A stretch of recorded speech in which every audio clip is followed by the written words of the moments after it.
Hello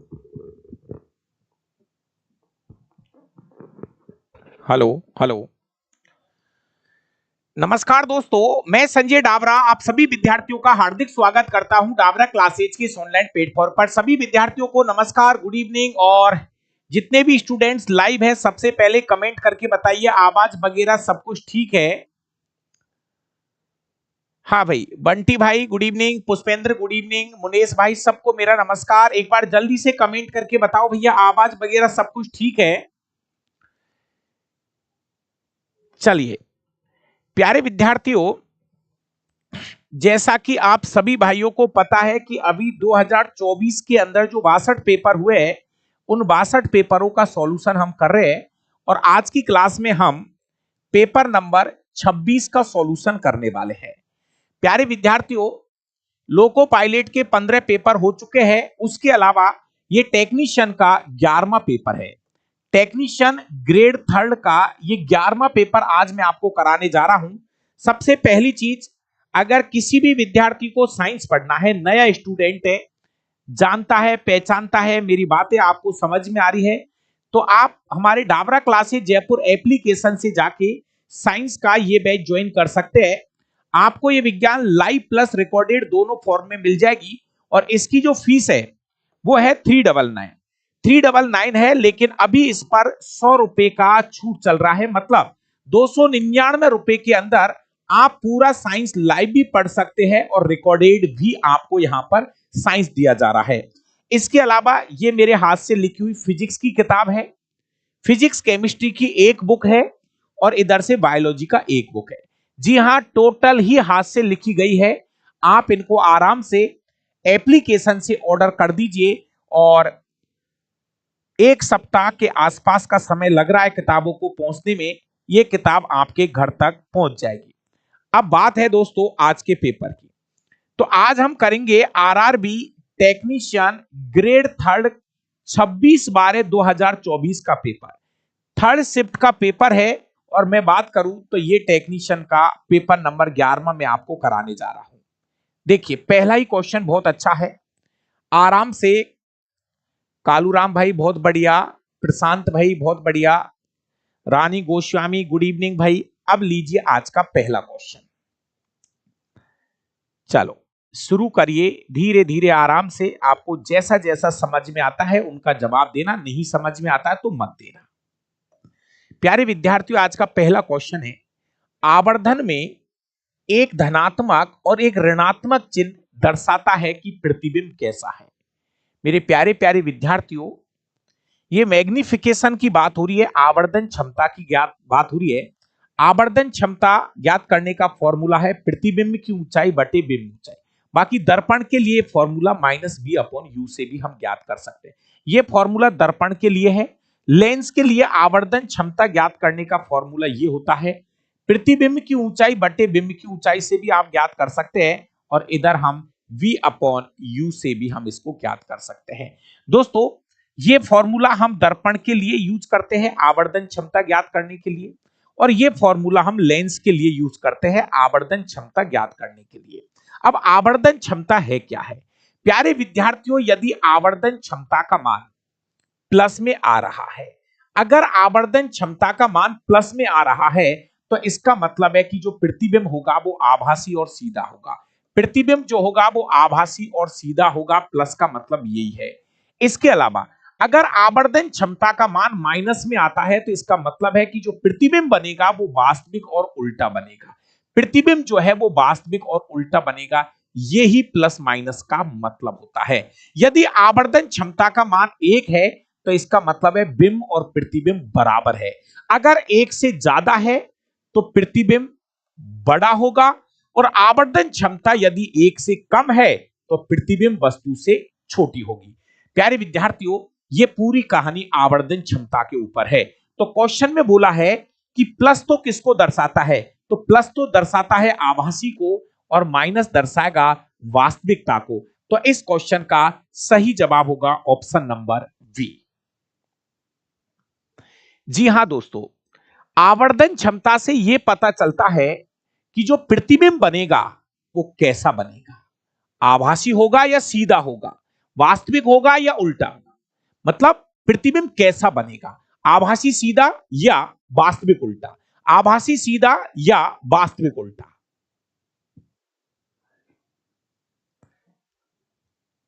Neeraj Chaudhary भाई, sir जी दोनों book आ गई है मेरी, बहुत सुंदर किताब है, बहुत बढ़िया भैया। इस बार थोड़ा सा किताब लेट हुई है, अपना जो इंडियन पोस्ट है उसकी कुछ एप्लीकेशन वगैरह अपडेट हुई थी जिसकी वजह से दिक्कत आई है। एक क्वेश्चन और है, निम्नलिखित में से कौन सा एक निलंबन है? मेरे प्यारे विद्यार्थियों, लगातार बोल रहा हूं कि एनसीईआरटी कक्षा 9वीं का जो दूसरा चैप्टर है, जहां पर तत्व है, यौगिक है, मिश्रण है, विलेय है, विलायक है, विलयन है, कोलाइडी विलयन है, निलंबन है, टिंडल प्रभाव है, ये सभी चीजें आपको दूसरे चैप्टर में दे रखी है। यहां पर एक शब्द आया है कि निलंबन क्या होता है। तो प्यारे विद्यार्थियों, निलंबन का मतलब होता है, जैसे ऐसे समझ लीजिए आपने पानी के अंदर चौक घोल रखा है, पानी के अंदर चौक घोल रखा है तो वो चीजें आपको स्पष्ट तरीके से दिखाई देगी, उसके कणों को आप आंखों से देख सकते हैं। प्यारे विद्यार्थियों, इस क्वेश्चन का जवाब क्या होगा कि निलंबन क्या है? ठोस द्रवों में परिक्षेपित हो जाते हैं, गैस ठोसों में परिक्षेपित हो जाते हैं, ठोस, ये पहला ही ऑप्शन सही है, ठोस जो है ये द्रवों में क्या हो जाते हैं? परिक्षेपित हो जाते हैं। ये लाइन लिखी है, कोलाइड के लिए ये लाइन लिखी है साफ सुथरा, जब आप इसको पढ़ोगे ना, सॉरी निलंबन को जब आप पढ़ोगे तो पहली लाइन ये लिखी गई है कि निलंबन जो है एक विषमांगी मिश्रण होता है प्यारे विद्यार्थियों, जो ठोस द्रव में परिक्षेपित हो जाता है। ठोस जो है वो द्रव में क्या हो जाता है? परिक्षेपित हो जाता है। क्वेश्चन नंबर 3, पारिस्थितिकी तंत्र से संबंधित निम्नलिखित में से कौन सा कथन सही है? यह क्वेश्चन रिपीट हुआ है। ओजोन ऑक्सीजन के 3 परमाणुओं से मिलकर बनता है, सही है। ऑक्सीजन के 3 परमाणु होते हैं ओजोन के अंदर, ये लाइन तो सही है। ऑक्सीजन जीवन के सभी वायवीय स्वरूपों के लिए जरूरी है, जी हां, जब वायवीय श्वसन होता है तो वहां पर ऑक्सीजन जरूरी है। इसके अलावा ओजोन जो है ये क्या विषहीन है? नहीं, ओजोन विषहीन नहीं है, विषैली होती है। तो ये पहले भी आ चुका है, तो इसमें तीसरा गलत है। यहां पर 1 और 2 को क्या माना है? इन्होंने सही माना। ये क्वेश्चन रिपीट हुआ है मेरे भाई। चलिए क्वेश्चन नंबर 4, कार्य करने की दर को शक्ति कहते हैं। कार्य करने की दर को क्या कहते हैं? शक्ति। शक्ति P बराबर W/T होता है। कार्य करने की दर को शक्ति कहते हैं और शक्ति P बराबर E/T भी लिख सकते हैं। कार्य शक्ति P बराबर mgh/T भी लिख सकते हैं। शक्ति P बराबर V/I भी लिख सकते हैं। भैया कार्य करने की दर को शक्ति कहते हैं। शक्ति एक अदिश राशि है जिसका मात्रक होता है जूल प्रति सेकंड। जूल प्रति सेकंड को ही हम वॉट बोलते हैं। जूल प्रति सेकंड को ही हम क्या बोलते हैं? वॉट कहते हैं दोस्तों। क्वेश्चन नंबर 5, रॉबर्ट हुक द्वारा कोशिकाओं की खोज सबसे पहले किस वर्ष? प्यारे विद्यार्थियों, शायद हर बच्चे को पता है कि रॉबर्ट हुक ने सबसे पहले कोशिका को देखा था, वो मृत कोशिका थी। प्यारे विद्यार्थियों, इसने कॉर्क के अंदर सबसे पहले कोशिका को देखा था 1665 ईस्वी में। यह ध्यान रखना, रॉबर्ट हुक ने जो कोशिका देखी थी वो एक मृत कोशिका थी प्यारे विद्यार्थियों। तो जीवित कोशिका को देखा था एंटोनी वान ल्यूवेनहॉक। जीवित कोशिका को सबसे पहले देखने वाला जो वैज्ञानिक था वो था एंटोनी वान ल्यूवेनहॉक।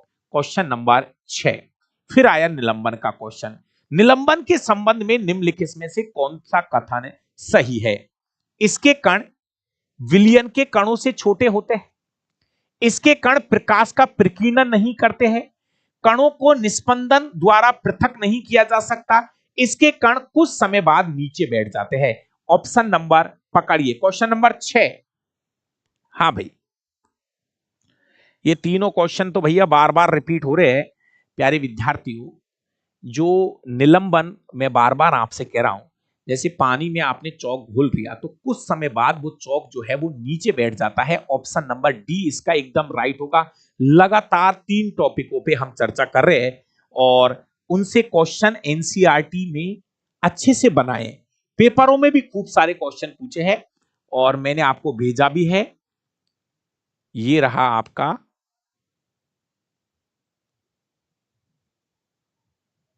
कहाँ गया? अभी भेजा तो था आपको कल परसों ही निलंबन का।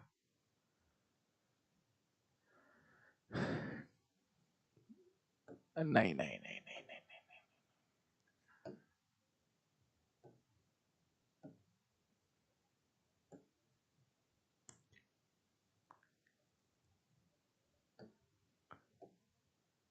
ये हमारा टेलीग्राम चैनल है जहां पर मैंने आपको सभी प्रकार के ये स्लाइडें भेज रखी है।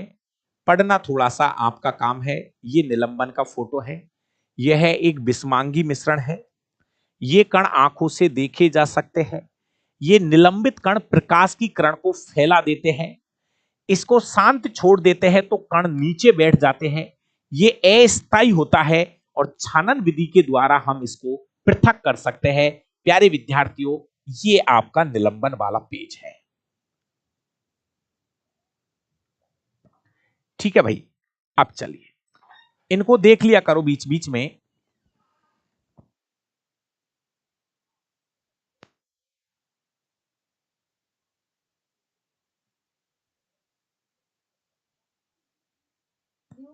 हाँ भाई, अगला क्वेश्चन देखिए, क्वेश्चन नंबर 7।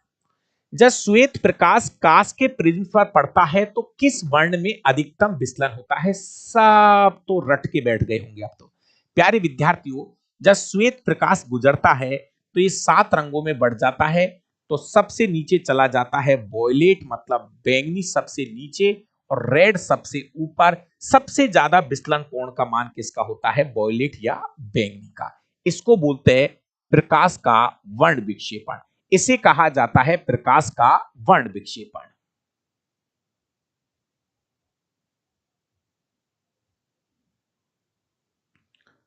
Question number 8। अलैंगिक प्रजनन की निम्नलिखित में से किस विधि में यदि कोई जीव को कहीं खंडों में काट या तोड़ दिया जाता है तो इनमें से कहीं खंड अलग अलग जीवों के रूप में विकसित हो जाते हैं? इस विधि को क्या कहा जाता है? इस विधि को क्या कहते हैं? है ना भाई, अलैंगिक प्रजनन की एक विधि है जिसमें कोई जीव को कहीं खंडों में कट या टूट जाता है तो इनमें से कहीं खंड अलग अलग जीवों के रूप में विकसित हो जाते हैं। इस विधि को क्या कहा जाता है?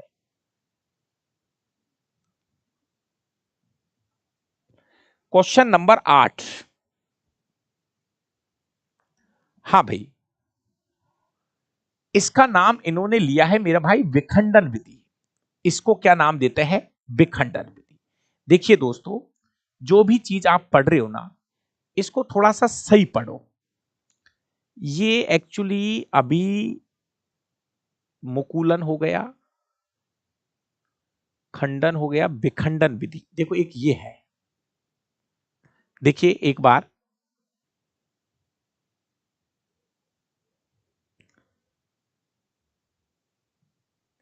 ये आपका विखंडन विधि का वर्णन है।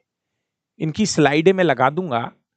एक कोश के जीवों में कोशिका विभाजन अथवा विखंडन द्वारा नए जीवों की उत्पत्ति होती है। विखंडन के अनेक तरीके प्रेक्षित किए गए हैं। अनेक जीवाणु और प्रोटोजोआ की कोशिका विभाजन द्वारा सामान्यतः 2 बराबर भागों में विभक्त हो जाती है। अमीबा जैसे जीवों में कोशिका विभाजन किसी भी तल से हो सकता है। किसी भी तल से इसका विभाजन हो सकता है।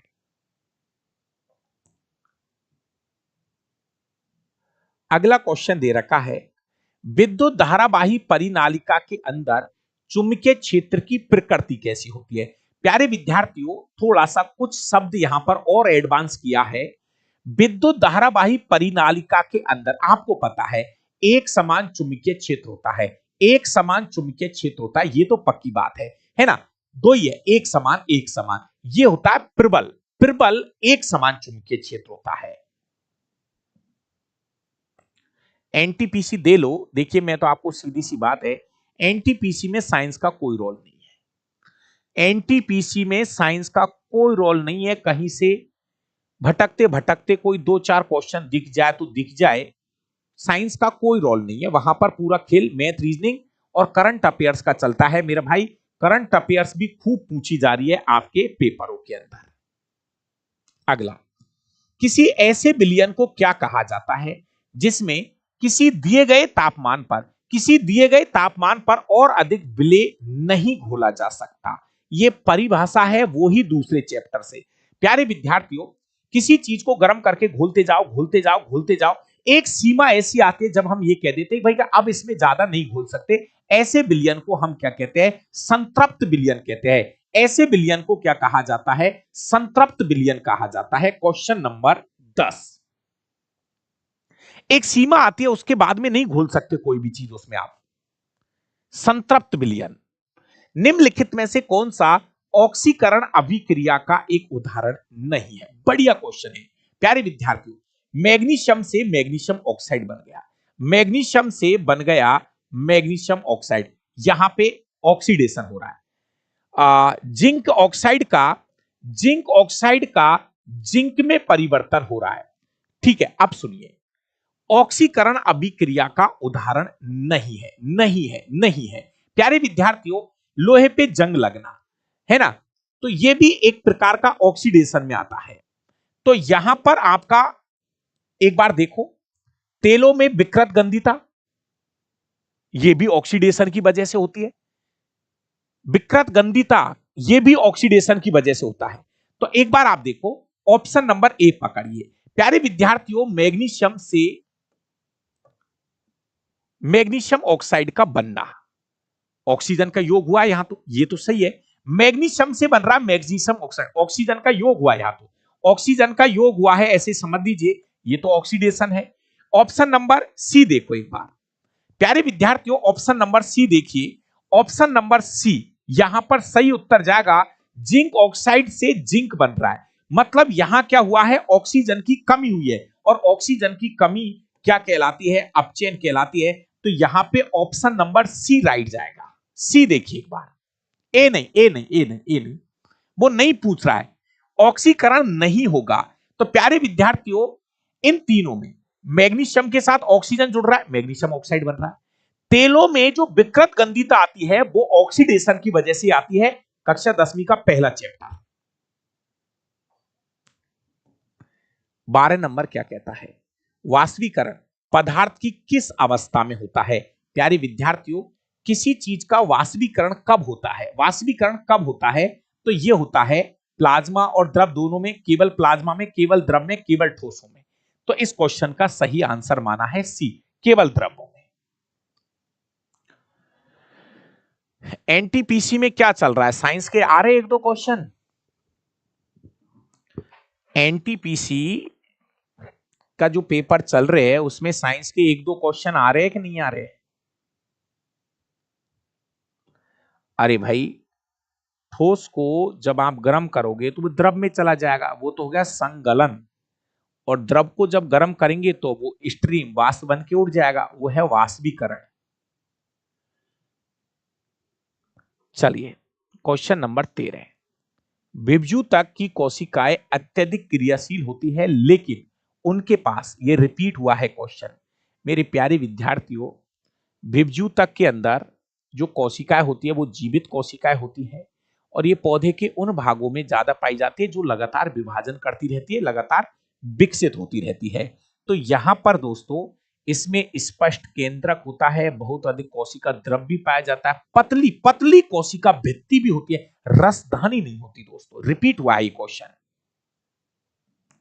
अगला, निम्नलिखित में से क्या प्रोटीन संश्लेषण के लिए एक स्थल के रूप में कार्य करता है? अरे यारो, अब तो इतना तेजी से टिक लगाना सीख जाओ। प्यारे विद्यार्थियों, राइबोसोम को प्रोटीन की फैक्ट्री कहा जाता है, राइबोसोम को प्रोटीन का कारखाना कहा जाता है। और ये निम्नलिखित में से क्या प्रोटीन संश्लेषण के लिए एक स्थान देने का काम करता है? वो है आपका राइबोसोम। Question number 15। यदि चंद्रमा की सतह पर किसी पिंड का भार भार भार भार भार 3 न्यूटन है, भार बदलता है, तो भैया पृथ्वी पे आते ही ये 6 गुना हो जाएगा, 6 गुना हो जाएगा, 6 गुना हो जाएगा। पृथ्वी पे आते ही इसका भार 18 न्यूटन हो जाएगा, पृथ्वी पे आते ही इसका भार 18 न्यूटन हो जाएगा, 6 गुना। अरे भैया, चंद्रमा से पृथ्वी पे आ रहे हो आप, पृथ्वी से चंद्रमा पे जाते हैं तो 1/6 हो जाता है। यहां उल्टा पूछा उन लोगों ने।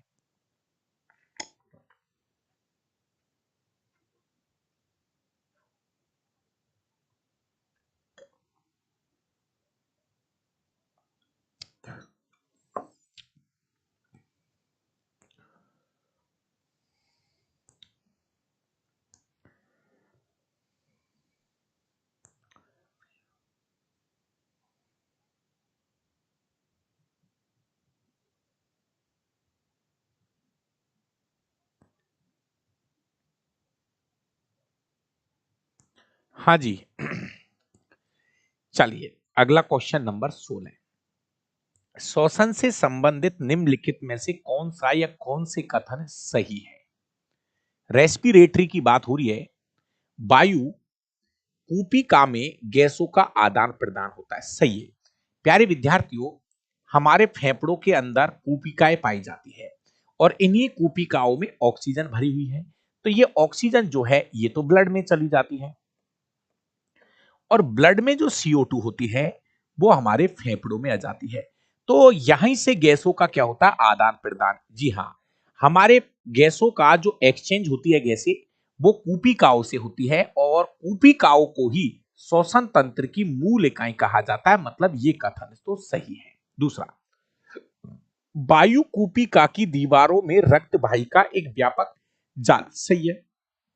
इसका मतलब यह है कि हमारी जो कूपिकाएं होती है एल्वियोलाई, इनके चारों ओर धमनी और सिराओं का एक जाल पाया जाता है। यहीं से गैसों का क्या होता है? आदान प्रदान। अगला, मनुष्यों में श्वसन वर्णक के रूप में हीमोग्लोबिन होता है, बिल्कुल सही है।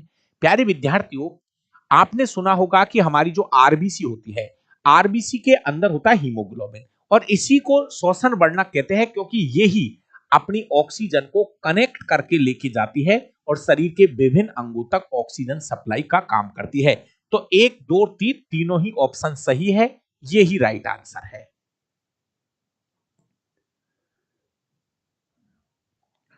चलिए क्वेश्चन नंबर 17। क्वेश्चन नंबर 17 कहता है, एक तार में 2 एम्पियर विद्युत धारा प्रवाहित होती है। जब इस तार के दोनों सिरों को हम 4 वोल्ट के बैटरी के साथ वोल्टेज के साथ विभवांतर पर बनाए रखना है तो तार का प्रतिरोध क्या होगा? प्रतिरोध सीधा था, ऐसे सीधे क्वेश्चन आते हैं। प्रतिरोध R बराबर V/I, RA/VI। वोल्टेज कितना है? 4 वोल्ट। धारा का मान कितना है? 2 एम्पियर। तो प्रतिरोध कितना हो जाएगा? 2 ओम। बिल्कुल समय खराब मत करिए, इस क्वेश्चन का जवाब हो गया आपका 2 ओम। अगला क्वेश्चन देखिए, CNG compressive natural gas, Hindi में बोलते हैं संपीड़ित प्राकृतिक गैस। सीएनजी का जो मुख्य घटक होता है, प्यारे विद्यार्थियों सीएनजी का पूरा नाम तो पूछ ले, अच्छी बात है। तो अपना पास होती है एक तो एलपीजी, लिक्विड पेट्रोलियम गैस, जिसका मुख्य घटक होता है ब्यूटेन। एलपीजी, एलपीजी का मुख्य घटक क्या होता है? ब्यूटेन। और सीएनजी का जो मुख्य घटक होता है वो होता है मीथेन। सीएनजी का मुख्य घटक जो होता है वो होता है मीथेन। इसी का दहन होता है दोस्तों, और आजकल इसी से हम वाहन चला रहे हैं। निम्नलिखित में से कौन सी धातु हाइड्रोक्लोरिक अम्ल के प्रति सबसे कम अभिक्रियाशील है? निम्नलिखित में से कौन सी धातु धातु की तनु हाइड्रोक्लोरिक अम्ल से क्रिया है? लिस्ट ही तो देखनी है आपको। Question number 19। हाँ भाई देखिए दोस्तों, एक लिस्ट है जिसको लगातार आप पढ़ रहे हो ना। Potassium, sodium, calcium, magnesium, aluminium, zinc, एफी, लेड। दोस्तों धातुओं की क्रिया अम्लों से करा देंगे, क्रियाशीलता की बात हो रही है। तो इनमें से सबसे कम क्रियाशील कौन सी है? तो देखो आपको 4 धातु ले रखी है, लोहा है, मैग्नीशियम है, एल्यूमिनियम है और जिंक है। तो इनमें चारों में कम क्रियाशील है। इन चारों में कम क्रियाशील वाली धातु जो है वो लोहा है। इन चारों में कम क्रियाशील वाली धातु कौन है? लोहा है। नहीं भाई, क्रियाशीलता का क्रम ही तो चेक करना है। आपको यहां पे ज्यादा ज्ञान लगाओगे और फंस जाओगे बिना काम पे। आपको क्रियाशीलता का क्रम लगना है, सबसे कम क्रियाशील वाली धातु चेक करनी है। क्वेश्चन नंबर 20 सीधा क्वेश्चन है, निम्नलिखित में से किस यौगिक का उपयोग टिंचर आयोडीन के लिए किया जाता है? ऐसा क्वेश्चन हमारी एनसीईआरटी में सीधा सीधा लिखा है दोस्तों। Question number 20।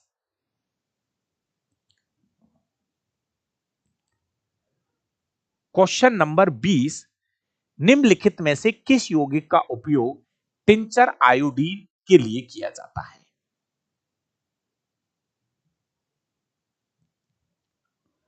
हाँ भाई, मेथेनॉल या एथेनॉल? मेथेनॉल या एथेनॉल? हाँ भाई लक्ष्मी नारायण जी, बिक्की भाई, बहुत बढ़िया, रट के बैठ जाओ कुछ क्वेश्चनों को तो यार। इस क्वेश्चन का सही जवाब है एथेनॉल, जिसको हम एथिल एल्कोहल भी कहते हैं। इसको बोलते हैं C2H5OH, एथिल एल्कोहल या एथेनॉल कहा जाता है। टिंचर आयोडीन बनाने में इसका उपयोग किया जाता है। निम्नलिखित में से किस आयन सांद्रताओं को पीएच पैमाने पर मापा जा सकता है? निम्नलिखित में से किस आयन को, कौन सा, क्या करना क्या है? अरे ऐसे क्वेश्चन है जिस पर आप चाहो ना, सच बता रहा हूं, अब आपकी प्रैक्टिस के ऊपर है। ऐसे क्वेश्चन है आप चाहो तो मात्र 10-10 सेकंड के अंदर आप इन क्वेश्चनों को टिक कर सकते हैं। भैया पीएच पैमाना करता है H प्लस आयन पर। पीएच पैमाने की परिभाषा पता है प्यारे विद्यार्थियों? Minus log H plus ion. परिभाषा क्या है? हाइड्रोजन आयनों के हाइड्रोजन आयनों के ऋणात्मक लघु गुणक मान को पीएच कहा जाता है। इसकी क्रिया जल से करा देते हैं तो इसको कभी कभी ऐसे भी लिखा जाता है -log 10 हाइड्रोनियम आयन। ये जल से क्रिया करके हाइड्रोनियम आयन बना लेता है। पीएच एक स्केल है, एक पैमाना है जिसकी खोज 1909 में सोरेनसन ने की थी दोस्तों।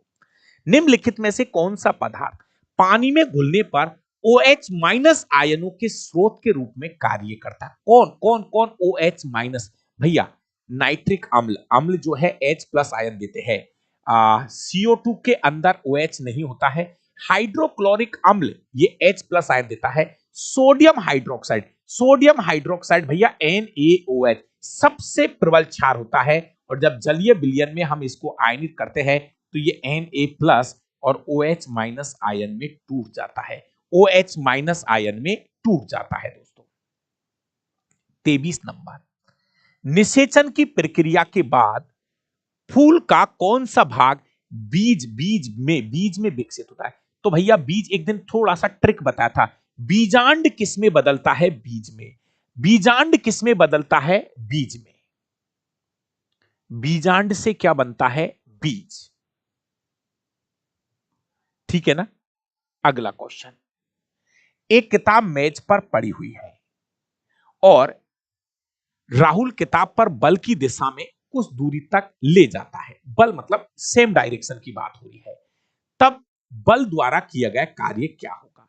एक किताब मेज पर पड़ी हुई है और राहुल किताब को बल की दिशा में मतलब बल और विस्थापन दोनों एक दिशा में है, किया गया कार्य धनात्मक होगा। बल और विस्थापन दोनों एक दिशा में है, किया गया कार्य क्या होगा? धनात्मक होगा। क्वेश्चन नंबर 25, विराम अवस्था से आरंभ होने वाली, विराम अवस्था से आरंभ होने वाली मतलब इसका प्रारंभिक वेग 0 है भाई। विराम अवस्था से आरंभ होने वाली एक मोटरसाइकिल 10 सेकंड में, समय 10 सेकंड दे रखा है, 10 सेकंड में 30 मीटर प्रति सेकंड का वेग प्राप्त कर लेती है। अंतिम वेग जो है वो है 30 मीटर प्रति सेकंड का वेग प्राप्त कर लेते हैं। यह मानते हुए कि यदि त्वरण एक समान है, लेकिन यह नहीं पता कि त्वरण है क्या है। ठीक है, तो इस वेग को प्राप्त करने के लिए मोटरसाइकिल द्वारा तय की गई दूरी ज्ञात करनी है। प्यारे विद्यार्थियों, दो क्वेश्चन है इसमें। सबसे पहले मैं दूरी तो तय कर दूंगा गति के समीकरण लगा के, चेक करिए इस क्वेश्चन को। मैं दूरी तो तय कर दूंगा, समीकरण लगा दूंगा s बराबर ut plus half AT square. समीकरण नंबर 2 में लगा दूंगा, लेकिन अभी मुझे क्वेश्चन में चेक करिए एक बार। प्रारंभिक वेग दे रखा है, ठीक है, 0। 0 को 10 से गुणा करेगा 0 हो जाएगा, कोई दिक्कत नहीं। 1/2 भैया त्वरण का मान नहीं पता अभी। समय, समय क्या दे रखा है आपको? 10 का स्क्वायर कर लो। अब बस काम रुक गया मेरा त्वरण की वजह से। त्वरण ज्ञात कर लीजिए, अंतिम वेग माइनस प्रारंभिक वेग बटे समय। अंतिम वेग क्या है? अंतिम वेग है 30, प्रारंभिक वेग है 0, समय का मान है 10, त्वरण का मान है 3 मीटर प्रति सेकंड। 3 मीटर प्रति सेकंड स्क्वायर त्वरण का मान है, तो यहां पर 3 लगा लीजिए मेरे भाई। त्वरण का मान आ गया 3, तो ये वाला हिस्सा हो गया 0। इधर चेक करिए भैया, 100 को 200 काटो 50, और 50 को 3 से गुणा करिए, 150 मीटर इसका सही जवाब होगा। 150 मीटर इसका सही जवाब होगा। एक बार चेक करिए। क्यों भाई 150 आ रहा है मेरे हिसाब से तो? हाँ 25 माह में, अरे सही है यार, 150 आ रहा है दादा। 300 कहां से ला रहे हो तुम? हाँ भाई संजीत भाई, ठीक है ठीक है। अभी कुछ भाई पहले देखो वो धौलपुर धौलपुर निवासी सब पहले 300 ला रहे, कहां से ला रहे नहीं पता, 300 ला रहे हो आप तो। जितने भी भाई लाइव है सभी दोस्त एक बार वीडियो को लाइक और शेयर जरूर कर दीजिए। सीखते रहिए, यही है, सीखने की कोई उम्र नहीं होती है। चलते रहो, सीखते रहो, सीखते रहो। लेकिन बस एक चीज कहानी यह है, आपसे मेरी एक ही रिक्वेस्ट है, अगर आपने विज्ञान अच्छे से नहीं पढ़ रखी तो आप प्रैक्टिस मत करो, पहले एक बार विज्ञान को पढ़िए। ये आपकी मर्जी है पढ़ना नहीं पढ़ना, लेकिन मैं तो आपसे कह रहा हूं कि एक बार समय निकालो। और ये और बता दूं मैं, अगर आप लोग बहुत सारे वो पढ़ रहे हो पढ़ रहे हो पढ़ रहे हो पढ़ रहे हो, याद ही नहीं रहता है। अरे भाई साहब, दोनों चीजें चाहिए, पढ़ना भी है याद भी रखना है। अब कुछ स्टूडेंट ऐसे होते हैं जिनको भले हमने पूरा एनसीईआरटी पढ़ा दिया, लेकिन फिर भी वो, गुरुजी ये भी पढ़ा दो वो भी पढ़ा दो। लेकिन भाई रियलिटी ये है मेरे दोस्त, आप भी परीक्षा में बैठते हो, आप परीक्षा दे रहे हो ना, जब एक विद्यार्थी परीक्षा में घुसता है ना, तो भाई देख उसको क्या क्या पढ़ के जाना है। सुनो बात, उसको बेचारे को मैथ पढ़नी है, रीजनिंग पढ़नी है, फिजिक्स पढ़नी है ना, सुनो तो सही क्या क्या पढ़ना है। मैथ पढ़नी है, रीजनिंग पढ़नी है। अब देखो, जीके का नाम है लेकिन पढ़ना क्या क्या है। हिस्ट्री भी थोड़ी सी पढ़नी है लेकिन पढ़नी है। पॉलिटिकल है, ज्योग्राफी है, इकोनॉमिक्स है, इसके अलावा करंट अफेयर्स है। कुछ भाइयों को थोड़ा थोड़ा कंप्यूटर भी पढ़ना पड़ता है, कंप्यूटर भी पढ़ना पड़ता है। फिर साइंस में, साइंस का नाम है लेकिन फिजिक्स भी पढ़नी पड़ती है, केमिस्ट्री भी पढ़नी पड़ती है, बायोलॉजी भी पढ़नी पड़ती है, एनवायरमेंट भी थोड़ी पढ़नी पड़ती है। मेरा भाई इसलिए मैं आपसे कह रहा हूं, कम पढ़ो लेकिन उसको याद रखो। क्योंकि जब स्टूडेंट परीक्षा में घुसता है, वहां पर जब बैठता है ना शेखर भाई, तो आदमी की खोपड़ी गर्मा जाती है। एक क्वेश्चन मैथ का, फिर रीजनिंग का, फिर करंट का, फिर साइंस का फंस जाता है। इसलिए आपसे मैं बार बार यही चीज कह रहा हूं, कम पढ़ के चलो, लेकिन उस चीज को ऐसा पढ़ के चलो कि वहां कंफ्यूजन नहीं हो और तुरंत वहां पर हम उत्तर टेक जाए। नहीं तो मैं सच बता रहा हूं, बहुत सारे स्टूडेंट एग्जाम देते रहते हैं, पेपर ही नहीं बैठता है, पेपर ही नहीं बैठता है, पेपर ही नहीं बैठता है। और इतना जरूर बता रहा हूं, क्वेश्चन कहीं से नहीं आ रहे, क्वेश्चन वो ही उलट पुलट हो रहे। कभी क्वेश्चन आ गया, उस उत्तर से क्वेश्चन बना लेंगे, कभी उसकी मात्रक चेंज कर देंगे, कभी क्या चेंज कर रही, मतलब क्वेश्चन नहीं है यार, वही क्वेश्चन है, बताओ कहां से नए क्वेश्चन लाओगे आप? घुमा फिरा के वो ही है। कान कभी इधर से पकड़ता है, कभी इधर से पकड़ता है, कभी इधर से पकड़ता है, कभी इधर से कान पकड़ना है उसको तो, लेकिन अब वो कहीं से भी घुमा फिरा के पकड़ेगा। बस ये ही है, बाकी आपकी मर्जी है, आप कैसे पढ़ रहे हो। मैं तो आपसे ये कह रहा हूं कि जितना हम ये कह रहे भाई, कुछ भाइयों की आदत रहती है, गुरुजी और, गुरुजी और, गुरुजी और, अरे क्या और कर रहा है मेरा भाई, जब परीक्षा में घुसेगा ना तो गति के समीकरण ही भूल जाएगा, गति के समीकरण लगाना ही भूल जाएगा। समीकरण कौन से थे गति के समीकरण? ऊपर जाएगी तो क्या होगा, नीचे आएगी तो क्या होगा। इसलिए कम पढ़िए, साफ सुथरा पढ़ो, अच्छा पढ़ो, छोटे छोटे नोट्स बनाइए, छोटे छोटे नोट्स बनाइए। आप महारथी मत बनिए मेरे भाई, हमको परीक्षा पास करनी है। पीएचडी वाला काम बाद में करेंगे, पहला काम एक बार परीक्षा पास हो जाए।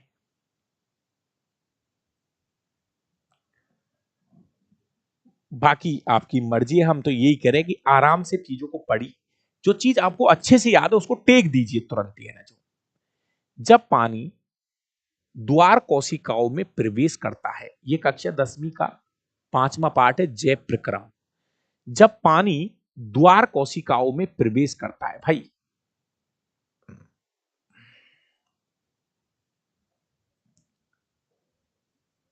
ये है द्वार कोशिका है ना, इसमें क्लोरोफिल भी रहता है, द्वार कोशिका है। और ये है रंध्र, ये बीच वाला होता है रंध्र। एक क्वेश्चन देखा होगा ना, रंध्र के खुलने और बंद होने की क्रिया, रंध्र के खुलने और बंद होने की क्रिया। मेरे भाई वो ही क्वेश्चन है ये, रंध्र के खुलने और बंद होने की क्रिया। जब पानी द्वार कोशिकाओं में प्रवेश करता है, ऐसे समझ लीजिए कि जड़ों से पानी यहां आ गया, द्वार कोशिका पत्तियों के अंदर पाए जाते हैं, ये पानी अगर यहां आ गया तो द्वार कोशिकाओं, तो रिक्त स्थान है यहां, तो द्वार कोशिकाएं और रंध्र, तो द्वार कोशिकाएं उभर जाती हैं, सुकड़ती है, उभर जाएगी। जैसे ही पानी पहुंचेगा ये द्वार कोशिका उभरने लग जाती है और रंध्र खुल जाते हैं। उभरना और खुल जाना, डी ऑप्शन पकड़िए, डी ऑप्शन पकड़िए, दो है यहां पर, दो, एक रिक्त स्थान यहां भी लग रहा है। प्यारे विद्यार्थियों, जब पानी जो है इन द्वार कोशिकाओं में पहुंचता है तो ऐसे में ये द्वार कोशिका एक तरह से फूल जाती है, उभर जाती है और रंध्र क्या हो जाते हैं, खुल जाते हैं। वाह भाई शेखर भाई, बहुत बढ़िया। छोटी आंत में अंकुर के कार्य से संबंधित, भाई साहब देखिए, अपनी छोटी आंत के अंदर ये कुछ उंगली जैसी उभार संरचनाएं पाई जाती है जिनको हम रसांकुर कहते हैं। इनको हम रसांकुर बोलते हैं, बिलाई बिलाई बिलाई रसांकुर। इनका एक ही काम है, जो भोजन यहां से निकलता है ना, उस समय भोजन का अवशोषण क्षेत्र बढ़ा दिया जाता है। भोजन का अवशोषण क्षेत्र बढ़ाने का काम करते हैं ये रसांकुर। चलिए क्वेश्चन नंबर 28, निम्नलिखित में से किस प्रकार के पौधों के ऊतकों को शीर्षस्थ, पार्श्वीय और अंतर्विष्ट, भाई साहब अभी तो कल बात हो रही थी, बताओ करना ही तो क्या है। मेरे प्यारे विद्यार्थियों, हमारे पादप ऊतक दो प्रकार के होते हैं, एक है विभ्यूतक, एक है स्तयूतक। विभ्यूतक तीन प्रकार के होते हैं, शीर्षस्थ विभ्यूतक, पार्श्वीय विभ्यूतक और अंतर्वेशी विभ्यूतक। मैं कह रहा हूं कान पकड़ना है, किधर से भी पकड़ लीजिए। क्वेश्चन नंबर 29, एक अवतल दर्पण की वक्रता त्रिज्या 4 मीटर है। एक अवतल दर्पण है, इसकी वक्रता त्रिज्या आर 4 मीटर है, आर है 4 मीटर। ठीक है, समझ जाओ, इसकी फोकस दूरी 2 मीटर हो जाएगी, फोकस दूरी 2 मीटर हो जाएगी। यदि कोई वस्तु इस दर्पण की 2 मीटर, भैया 2 मीटर पर रखिए, मतलब क्वेश्चन से समझना पड़ेगा कि वस्तु यहां रखिए फोकस पर। भैया वस्तु फोकस पे रखी है तो उसका प्रतिबिंब अनंत पे बनेगा। जब वस्तु फोकस पे होती है तो उसका प्रतिबिंब अनंत पे बनता है। जब प्रतिबिंब कहां पर बनेगा, अनंत पर बनेगा। हाँ भाई, प्रशांत भाई बहुत बढ़िया, डीके, संजीत, सबको मेरा नमस्कार, मिथिलेश भाई गुड इवनिंग, है ना। सीखते चलो।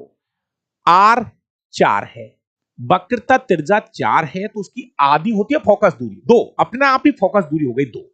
और वो बोल भी रहा है कि वस्तु को 2 मीटर पे रखो, मतलब वस्तु फोकस दूरी पे रखने की बात कर रहा है।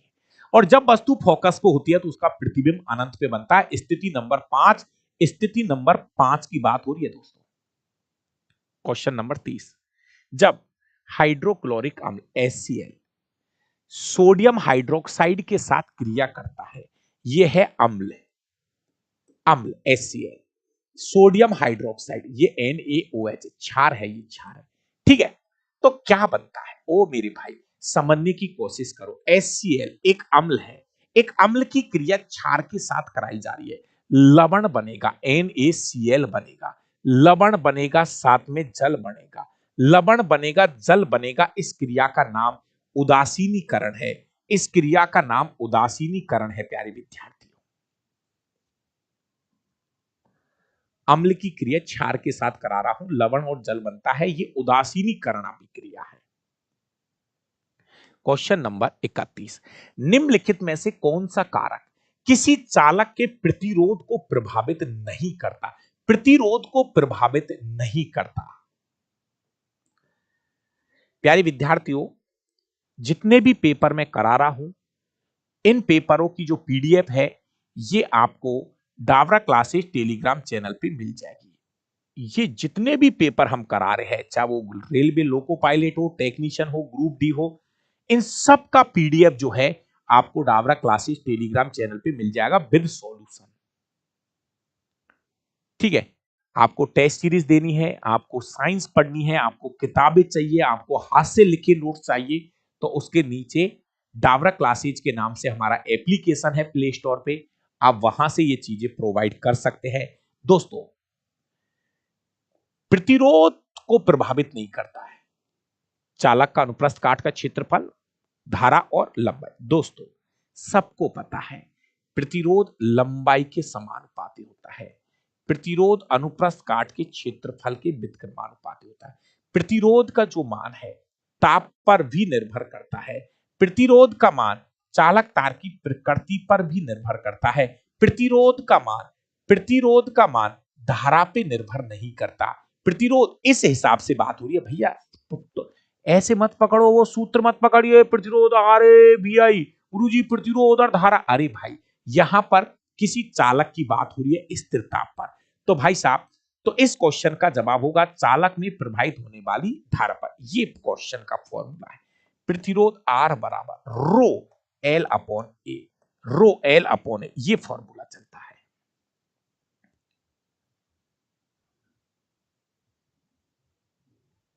ठीक है, तो केवल और केवल गलत पूछ रहा है, मतलब ऑप्शन नंबर सी राइट हो जाएगा।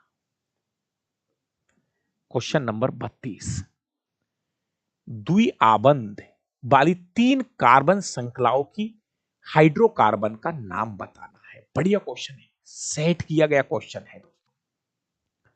दो इसका जवाब जल्दी से भाई।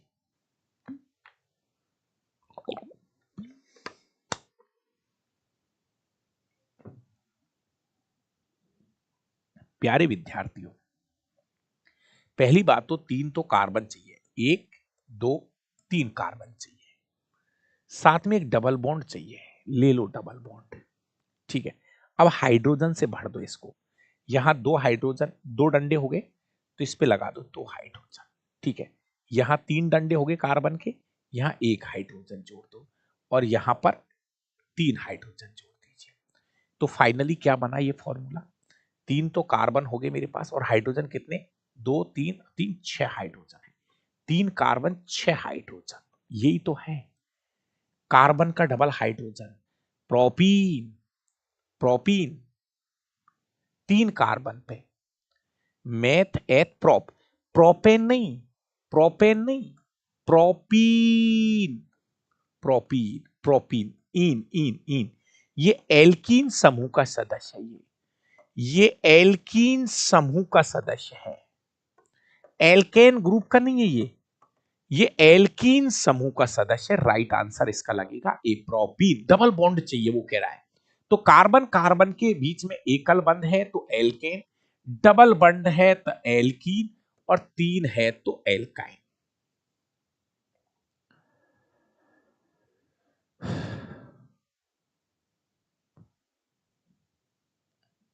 चलिए 33 नंबर, एक बस 30 सेकंड में 12 मीटर प्रति सेकंड से 30 मीटर प्रति सेकंड तक एक समान रूप से त्वरित हो जाती है। उस समय अवधि में बस द्वारा तय की गई दूरी की गणना करो। क्वेश्चन में आपको यहां पर समय दे रखा है 30 सेकंड, प्रारंभिक वेग दे रखा है 12 मीटर प्रति सेकंड, अंतिम वेग दे रखा है आपको 30 मीटर प्रति सेकंड।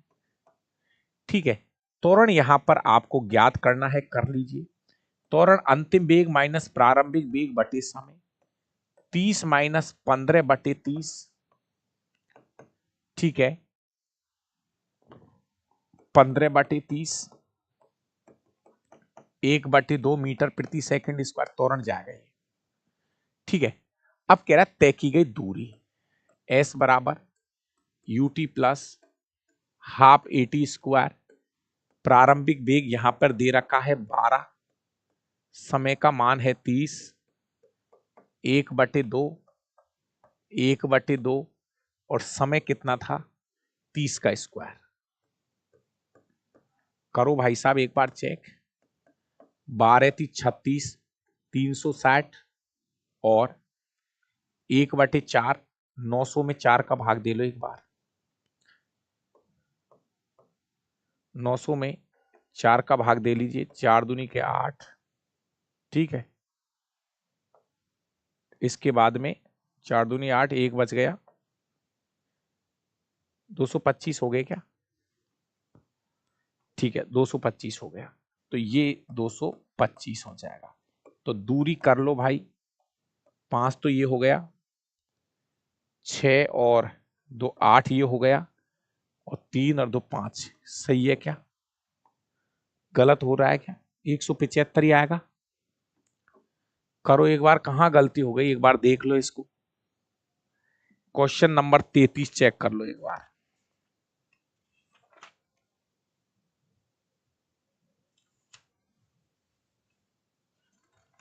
कौन सा क्वेश्चन है? नहीं नहीं नहीं नहीं नहीं नहीं नहीं, एक बार चेक करो यार उत्तर में। 630 आ रहा है उत्तर तो। पहले तो एक बार त्वरण ज्ञात कर लेते हैं, ये त्वरण ही गलत हो गया।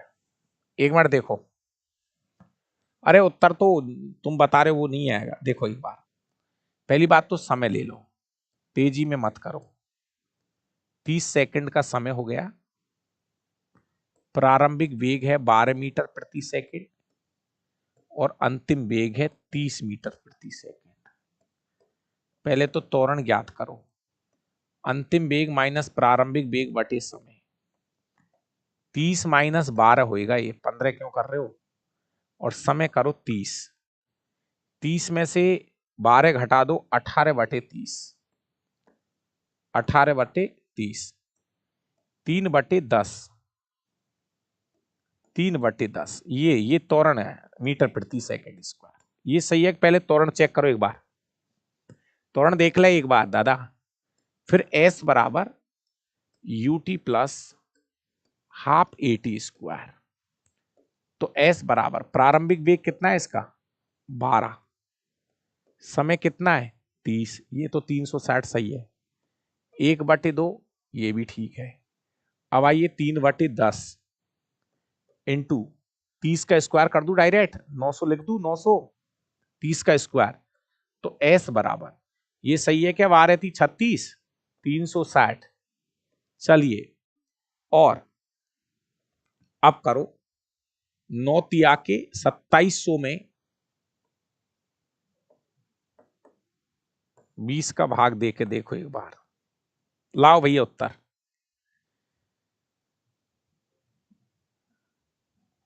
ओके ओके, 6 तिया 18, 6 पंजो 30। ओके ठीक है ठीक है। 3 बटे 5, 3 बटे 5, 3 बटे 5, 3 बटे 5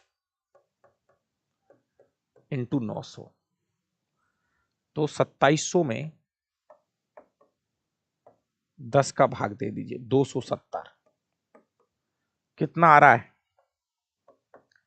जीरो की जीरो ले लो, 3, 630। हाँ सही है, 630 हो रहा है।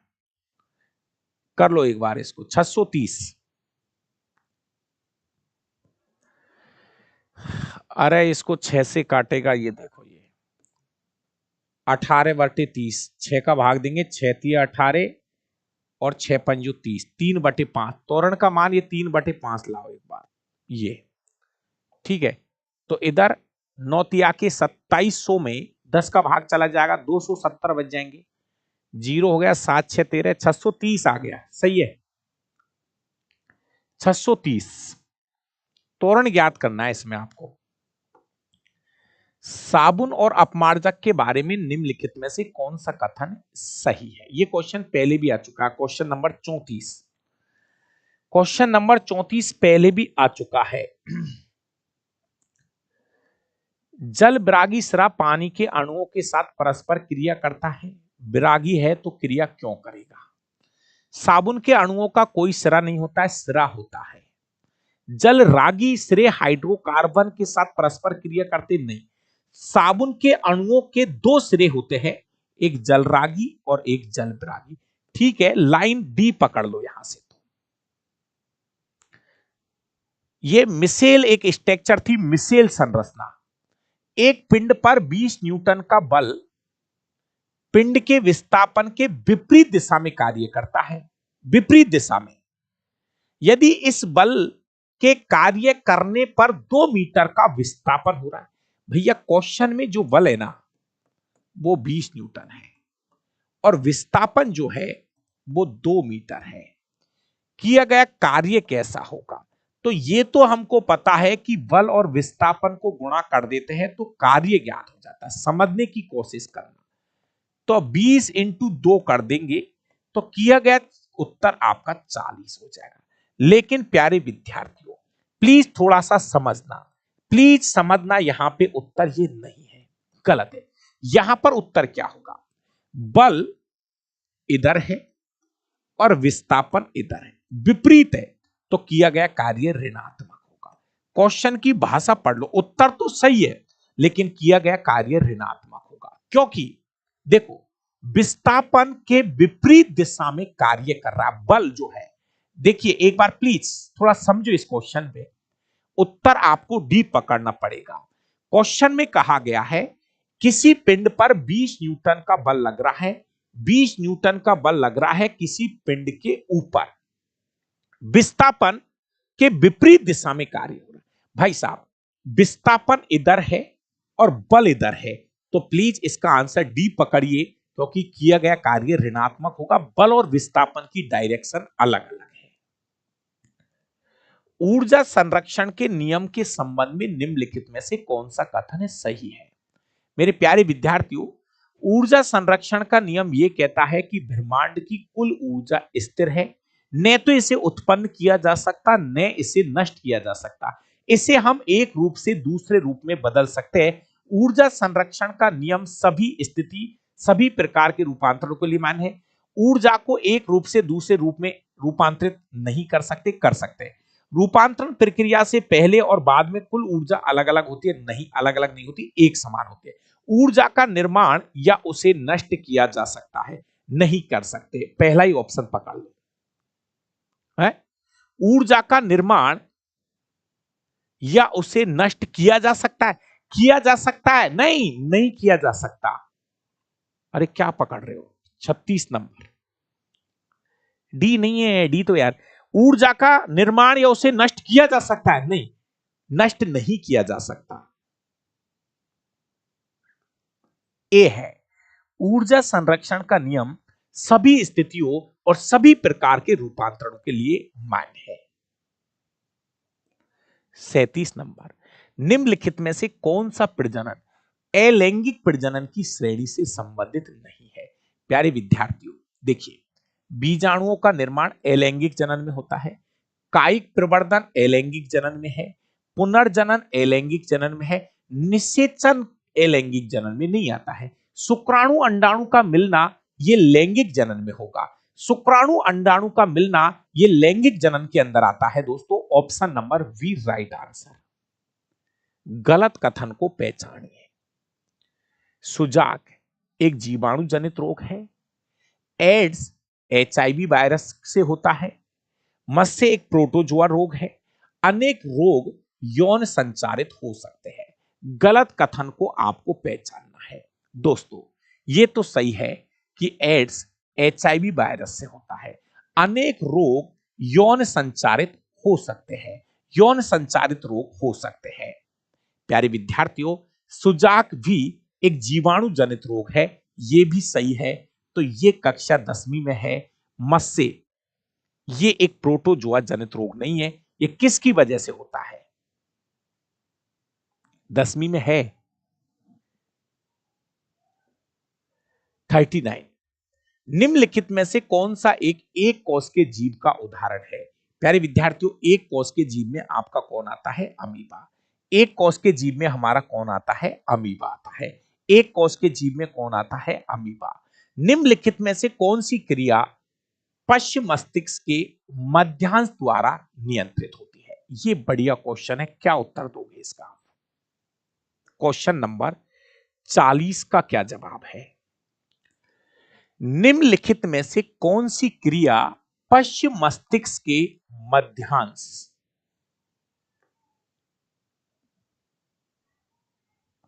हाँ भाई मैं देखूंगा आपका आंसर नंबर 40 का क्या जवाब है। बढ़िया क्वेश्चन है, एक बार स्क्रीनशॉट ले लीजिए, काम की चीज है। मेरे प्यारे विद्यार्थियों पश्चिम मस्तिष्क के 3 भाग है, पश्चिम मस्तिष्क के 3 भाग है, पश्चिम मस्तिष्क के 3 भाग है। नंबर 1 सेरिबेलम जो कि हमारी ऐच्छिक क्रियाओं को कंट्रोल करता है, बीच वाले भाग को बोलते हैं पोन्स, और एक लास्ट भाग है जिसका नाम है मेडुला ओबेलांगेटा। ये ऐच्छिक क्रियाओं को कंट्रोल करता है, ये अनैच्छिक क्रियाओं को कंट्रोल करता है। यहां क्वेश्चन इसका पूछा है मध्य भाग पोन्स का, जो कि नेत्रों की गतिशीलता और लार स्त्रवण को कंट्रोल करने का काम करता है। जी हां, ये क्वेश्चन पोन्स बोरेलाई का है। ये भले कक्षा 10वीं में आपको नजर नहीं आएगा, नहीं, ये मेडुला का क्वेश्चन नहीं है मेरा भाई, मेडुला का क्वेश्चन नहीं है। मध्यांश वाले भाग जो होता है ये पोन्स बोरेलाई ये होता है, और इसका काम है लार के निकलना, नेत्रों की क्रियाशीलता, शोषण में भी मीडिएटरी का काम ये करेगा। तो मेरा भाई इस क्वेश्चन का सही जवाब ए लाइन है। तो कुछ क्वेश्चन तो ऐसे आएंगे जो आपको लगेगा कि हमारे सही जा रहे हैं, सही जा रहे हैं, लेकिन ऐसे 2-4 क्वेश्चन पेपर में सबके गलत होते हैं। जितने भी भाई लाइव क्लास को देखते हैं, तो मैं आपसे बार बार एक ही चीज कहूंगा कि थोड़ा सा एक बार आप पूरा एनसीईआरटी चेक कर लीजिए। आपको ये जितने भी पेपर हो रहे हैं ना, अगर 40 क्वेश्चन आपको दिखाई दे रहे हैं, तो मेरी गारंटी है आपके 35 क्वेश्चन तो सीधे सीधे एनसीईआरटी की किताबों से पूछेगा। 9वीं 10वीं की किताब उठा लो और आप एक बार इसको चेक कर लेना।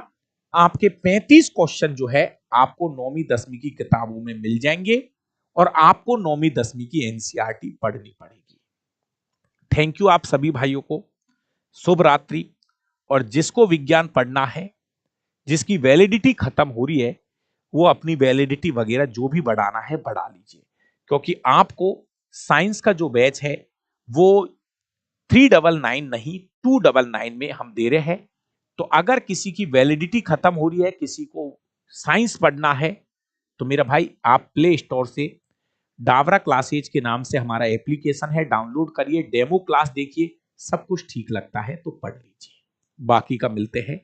लाइव क्लास का जो टाइम है शाम को 6 से 7 चलती है। रिकॉर्डेड ले लीजिए, उसमें रिकॉर्डेड भी डाल रखा है। इस वाले बैच में मैंने 200 घंटे का रिकॉर्डेड क्लास भी डाल रखा है।